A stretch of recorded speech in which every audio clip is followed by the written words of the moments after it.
नमस्कार, मैं हूं पूजा सिंह और आप देख रहे हैं अपना उत्तर प्रदेश का ये खास बुलेटिन। चलिए बुलेटिन की शुरुआत करेंगे उत्तर प्रदेश की कुछ खास बड़ी खबरों के साथ। गोरखपुर में आयोजित 7वीं अखिल भारतीय प्राइज मनी पुरुष कबड्डी प्रतियोगिता के विजेताओं को पुरस्कार वितरित किए गए। समारोह में खिलाड़ियों को ट्रॉफी, मेडल और प्रमाण पत्र दिए गए। वहीं आयोजकों ने प्रतियोगिता को सफलता खेल बनाने की सराहना भी की। साथ ही इस दौरान सीएम योगी ने कार्यक्रम में शिरकत की। आपको चलिए सीधे तस्वीरों के जरिए दिखाते हैं पूरे कार्यक्रम की पूरी तस्वीर।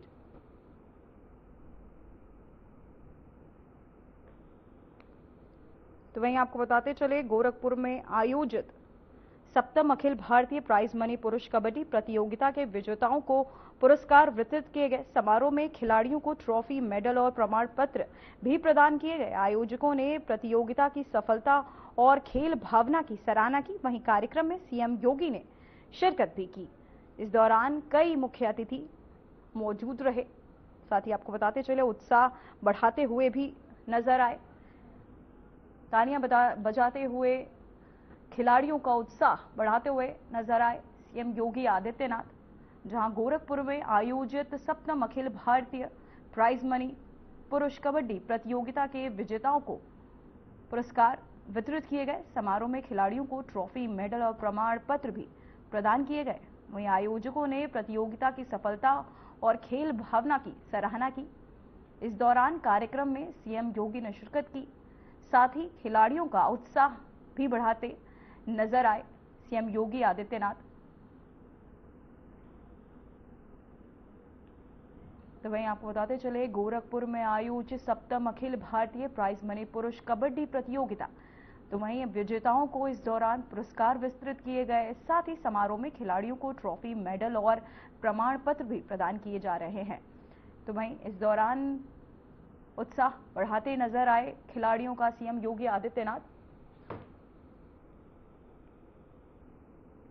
तो वहीं मुख्यमंत्री योगी आदित्यनाथ गोरखपुर पहुंचे और महाराणा प्रताप शिक्षा परिषद के संस्थापक सप्ताह समारोह 2025 का भव्य उद्घाटन किया गया। इस अवसर पर मुख्यमंत्री ने शिक्षा के क्षेत्र में हो रहे प्रयासों और विद्यार्थियों के सर्वांगीण विकास पर भी विचार साझा किए गए। उद्घाटन समारोह में शिक्षा परिषद के सदस्य, शिक्षक, विद्यार्थी और स्थानीय गणमान्य लोग भी मौजूद रहे। वहीं समारोह में विभिन्न सांस्कृतिक कार्यक्रमों और छात्रों द्वारा प्रस्तुत कला एवं विज्ञान प्रदर्शनों के सभी का मन भी मोह लिया। वहीं इस कार्यक्रम में सरकारी अधिकारियों और शिक्षाविदों ने भी अपने विचार व्यक्त किए और छात्रों के उज्जवल भविष्य के लिए सभी से मिलकर काम करने का संकल्प भी लिया। तो वहीं इस दौरान सीएम योगी ने क्या कुछ कहा, चलिए आपको सुनाते हैं। किसी एक व्यक्ति के लिए नहीं, किसी एक जाति के लिए नहीं, 140 करोड़ भारतीयों का भारत होगा।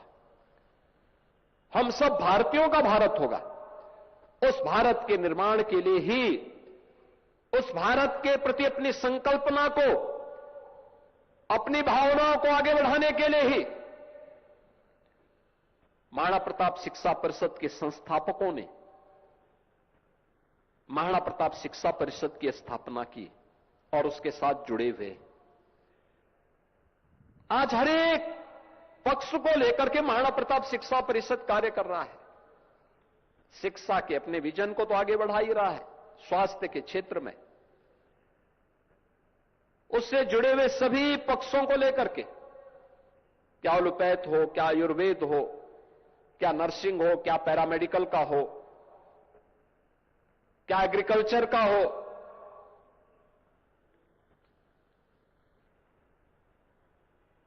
टेक्निकल इंस्टीट्यूशन के लिए Maharana Pratap institute of technology के रूप में हो या महाराणा प्रताप पॉलिटेक्निक के रूप में हो,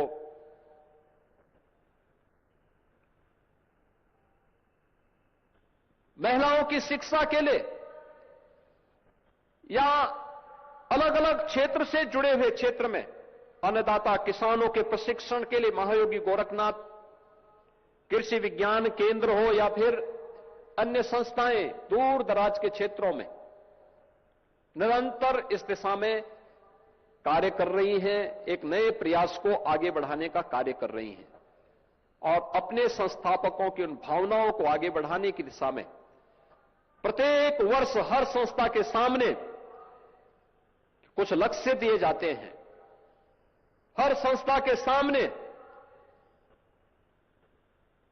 संस्थापक सप्ताह समारोह के अंतर्गत होने वाले विभिन्न प्रकार के आयोजनों के साथ जुड़ने का एक तय लक्ष्य होता है, जिस लक्ष्य को लेकर के वो आगे बढ़ता है। और यह अवसर होता है हम सबके लिए कि हम साप्ताहिक संस्थापक समारोह कार्यक्रम को एक समग्रता के साथ देखें तो इसकी शुरुआत हम एक अनुशासन पर्व के साथ इस शोभा यात्रा के माध्यम से निकालते हैं।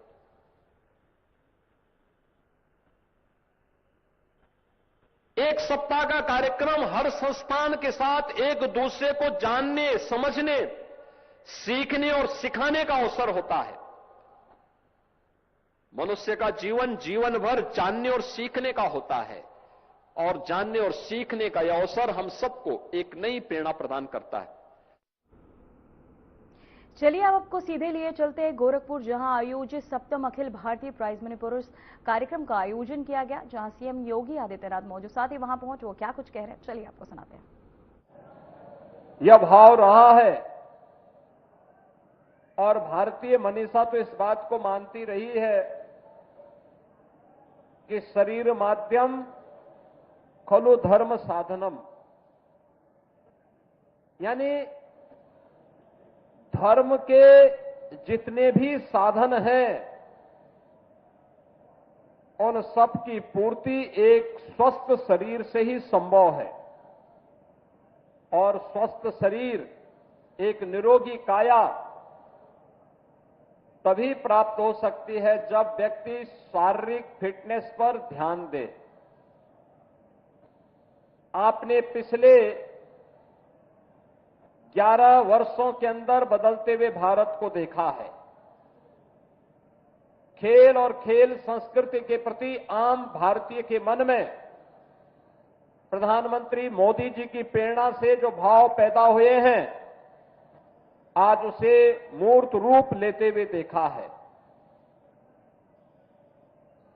आज इसके कारण भारत की प्रतिभाएं ओलंपिक में, एशियन गेम्स में, कॉमनवेल्थ में, वर्ल्ड चैंपियनशिप में अच्छा प्राइज ले रही है। और खेल कूद की प्रतियोगिताओं के प्रति हर एक स्तर पर एक नई जागरूकता पैदा हुई है। आज सांसद खेलकूद प्रतियोगिताओं के साथ साथ विधायक खेलकूद प्रतियोगिताओं के आयोजन हो रहे हैं। खेलो इंडिया खेलों के माध्यम से हर एक स्तर पर केंद्र स्थापित हो रहे हैं। उत्तर प्रदेश के अंदर पहले से 3 स्पोर्ट्स कॉलेज हैं। हमारी सरकार ने तय किया है हर कमिश्नरी मुख्यालय पे एक स्पोर्ट्स कॉलेज होना चाहिए, और आज उस कार्यक्रम को लेकर के तेजी के साथ हम कार्य कर रहे हैं। हर जिला मुख्यालय पर एक स्टेडियम होना चाहिए।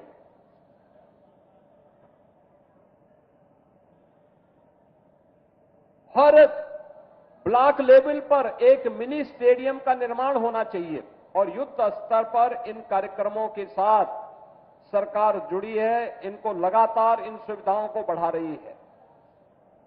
गांव-गांव में खेल का मैदान हो, ओपन जिम का निर्माण हो, सरकार का जो पैसा वित्त आयोग के माध्यम से पंचायतों को जाता है, उसकी प्रायोरिटी में खेल का मैदान, ओपन जिम, खेलकूद की गतिविधियों को प्रोत्साहन करने का कार्यक्रम, ये उसकी प्राथमिकता का हिस्सा होता है। और उसी हिस्से के परिणाम स्वरूप आज प्रदेश के अंदर खेलकूद की गतिविधियां बड़ी तेजी के साथ प्रत्येक स्तर पर बढ़ती हुई दिखाई दी है। अब तो प्रदेश अपना स्पोर्ट्स विश्वविद्यालय का कार्यक्रम भी प्रारंभ कर चुका है, और मुझे बताते हुए प्रसन्नता है कि उत्तर प्रदेश के अंदर मेरठ में हॉकी के जादूगर मेजर ध्यानचंद जी के नाम पर हम लोग एक स्पोर्ट्स यूनिवर्सिटी का निर्माण कार्य कर रहे हैं, जिसका पहला सत्र इस वर्ष से प्रारंभ भी हो गया है। इसमें जो भी निर्माण कार्य हो रहे हैं, स्टेडियम, इंडोर स्टेडियम, वहां विश्वविद्यालय के भवन का निर्माण, विश्वविद्यालय की अन्य बुनियादी सुविधाएं, इनमें जो स्टैंडर्ड रखा गया है ओलंपिक और एशियन गेम्स के, कॉमनवेल्थ गेम्स का जो स्टैंडर्ड होता है, उसको ध्यान में रख करके उसके अनुरूप सुविधाएं वहां विकसित की जा रही हैं। और आज आपने देखा होगा कि 2030 का कॉमनवेल्थ गेम्स भी भारत के अंदर, अहमदाबाद के अंदर आयोजित होने जा रहा है। यह इसकी तैयारी करने के लिए एक अवसर इस प्रकार की प्रतियोगिताएं हमें देती है। मुझे बताते हुए प्रसन्नता है कि पिछले लगातार 7 वर्ष से इस प्रतियोगिता का आयोजन यहां पर होता है और बड़ी संख्या में यहां पर ये टीमें भाग ले रही हैं। और इस बार मुझे प्रसन्नता है कि 12 टीमों के 168 खिलाड़ियों ने और 24 कोच और टीम के मैनेजर ने इस पूरी प्रतियोगिता में प्रतिभाग किया है, जिसमें राजस्थान, हरियाणा, कर्नाटक, आंध्र प्रदेश, गुजरात, विदर्भ, छत्तीसगढ़, मध्य प्रदेश, पूर्वोत्तर रेलवे, भारतीय सेना, जेडी एकेडमी और उत्तर प्रदेश की टीमें शामिल हैं। अभी आपने शानदार फाइनल का मैच पूर्वोत्तर रेलवे गोरखपुर और उत्तर प्रदेश की टीम में देखा है।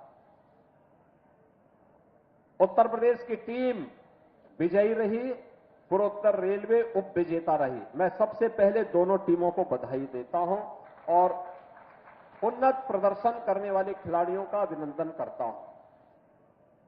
उत्तर प्रदेश की टीम विजयी क्यों हो पाई? क्योंकि उत्तर प्रदेश में हम लोगों ने गारंटी दे दी है, जो भी खिलाड़ी ओलंपिक में, कॉमनवेल्थ या एशियन गेम्स में या वर्ल्ड चैंपियनशिप में देश के लिए मेडल लेकर के आएगा, हम लोग उसको सीधे सरकारी नौकरी उपलब्ध करवाएंगे।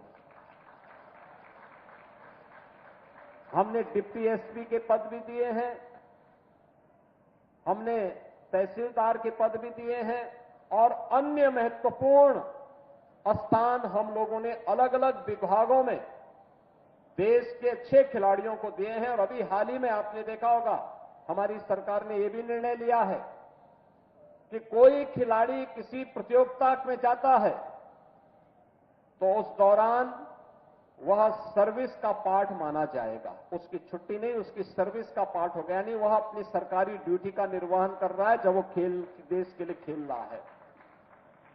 दूसरा, हम लोगों ने यह भी निर्णय लिया है कि सरकारी नौकरी जो खिलाड़ी प्राप्त करता है, अक्सर विभाग उसको प्रैक्टिस करने के लिए अवसर नहीं देते थे। हमने कहा नहीं, इस खिलाड़ी को पूरी प्रैक्टिस करने का अवसर मिलना चाहिए। और मुझे बताते हुए प्रसन्नता है कि अब तक हम 500 से अधिक खिलाड़ियों को उत्तर प्रदेश सरकार के विभिन्न पदों पर, उसमें से ज्यादातर को पुलिस में, उनको सरकारी नौकरी में समायोजित कर चुके हैं और उन्हें वहां पर हम लोगों ने विभिन्न प्रकार की व्यवस्थाओं के साथ जोड़ा है।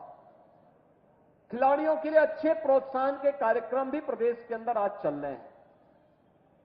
यानी ओलंपिक में एकल गेम हो या टीम गेम, कॉमनवेल्थ एशियाड हो, एशियन गेम हो या फिर वर्ल्ड चैंपियनशिप के इस प्रत्येक गेम में खिलाड़ी, टीम, उनके प्रतिभाग करने, उनके मेडल पर भी पुरस्कार की राशि अलग अलग घोषित की गई है।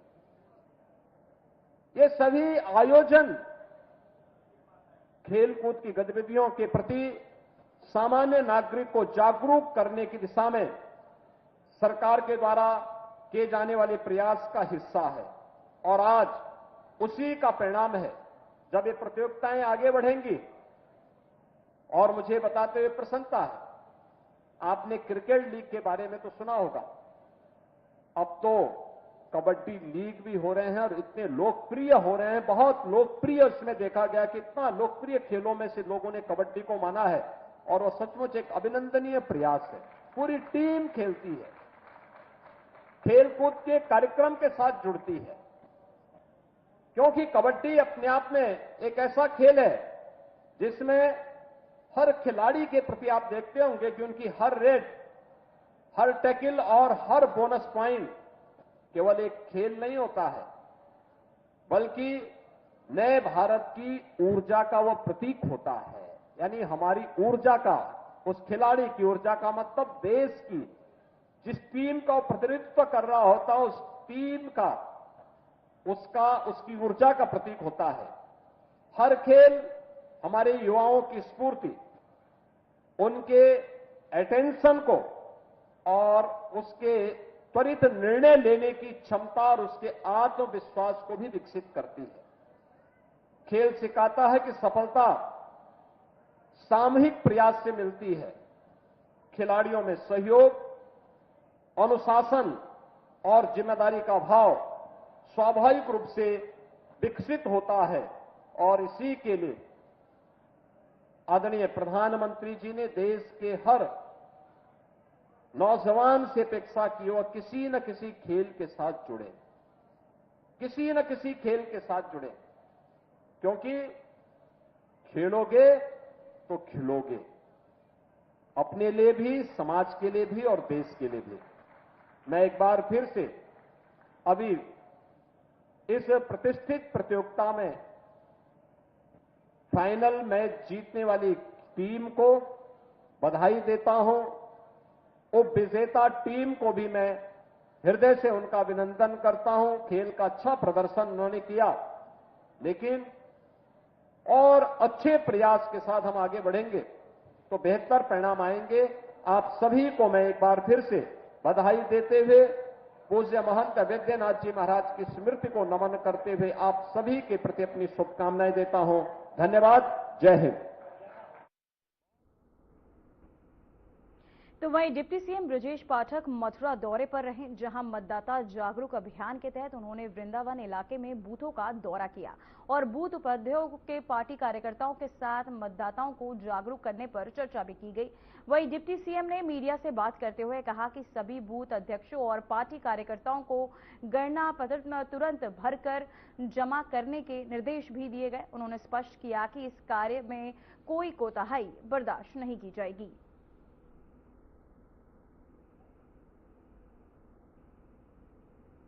तो वहीं आपको बताते चले मथुरा दौरे पर उप मुख्यमंत्री जहां गणना पत्र भरकर जमा करने के निर्देश भी देते नजर आए।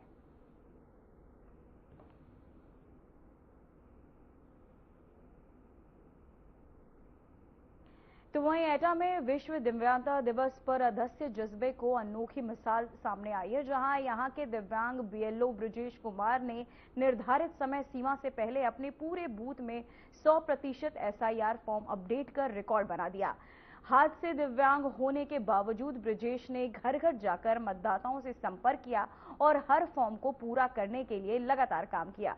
उनका समर्पण और मेहनत जिले में ही नहीं पूरे प्रदेश में एक प्रेरणा स्रोत बन गया है।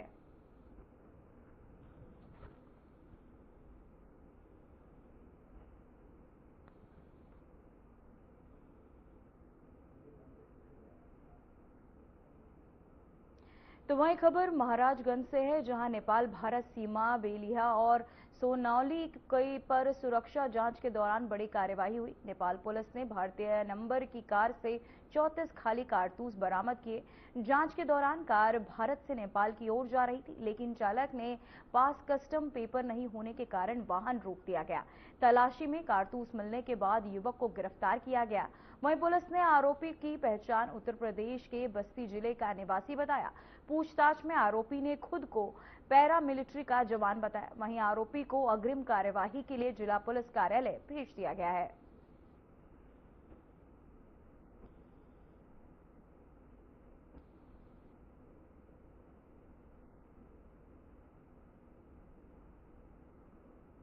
तो वहीं गाजीपुर सदर कोतवाली क्षेत्र के नसीरपुर इलाके में आबकारी विभाग की टीम ने अवैध शराब की बड़ी खेप पकड़ी। टीम ने एक ट्रक में लदी 617 पेटियां शराब बरामद की। पकड़ी गई शराब पंजाब मेड थी और इसे तस्करी कर बिहार ले जाया जा रहा था। ट्रक का चालक मौके से फरार हो गया। पकड़ी गई शराब की कीमत करीब 50 लाख रुपए बताई जा रही है। आबकारी विभाग और पुलिस मामले की आगे की कार्यवाही में जुटी है और फरार आरोपी की तलाश जारी है।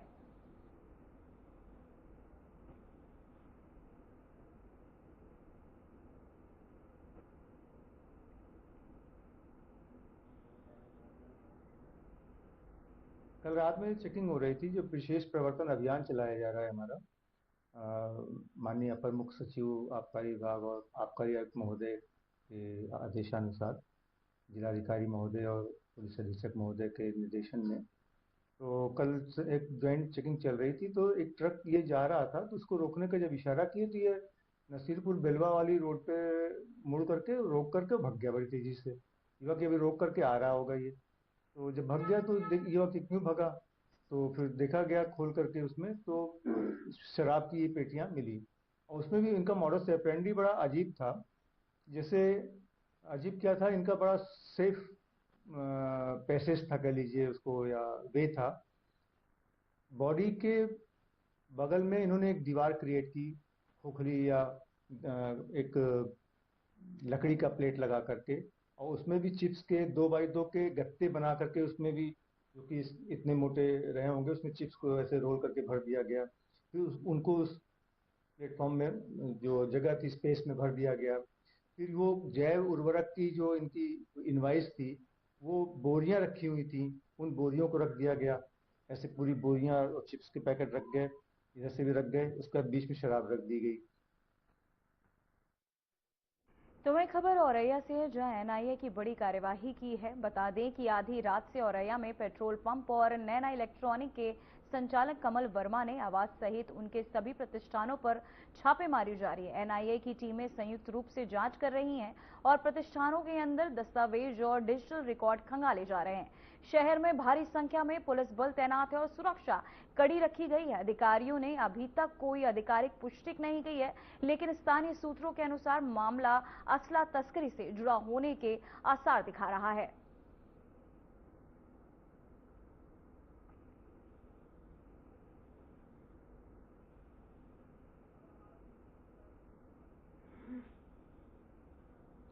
तो वहीं एसएसपी सौरभ दीक्षित के निर्देश में अपराधियों के खिलाफ लगातार चल रही कार्यवाही के तहत थाना उत्तर पुलिस को बड़ी सफलता मिली है। पॉस्को एक्ट के गंभीर मामले में फरार चल रहा आरोपी शानू पुलिस की मुठभेड़ में पकड़ा गया। मुठभेड़ के दौरान दोनों तरफ से गोलियां चली, जिसमें शानू घायल हो गया। उसे उपचार के लिए अस्पताल में भर्ती कराया गया है। वहीं पुलिस ने आरोपी के पास से अवैध तमंचा और कारतूस भी बरामद किए हैं।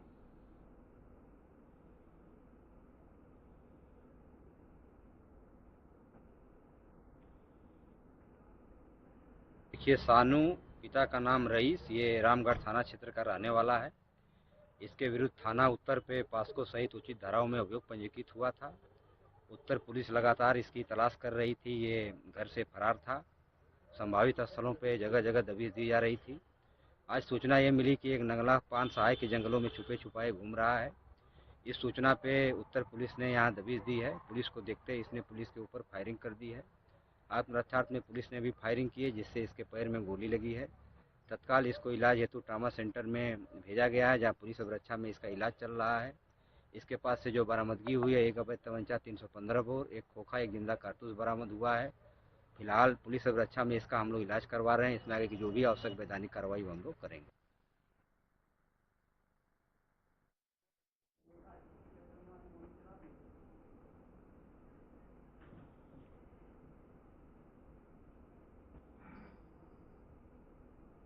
फिलहाल उत्तर प्रदेश की खबरों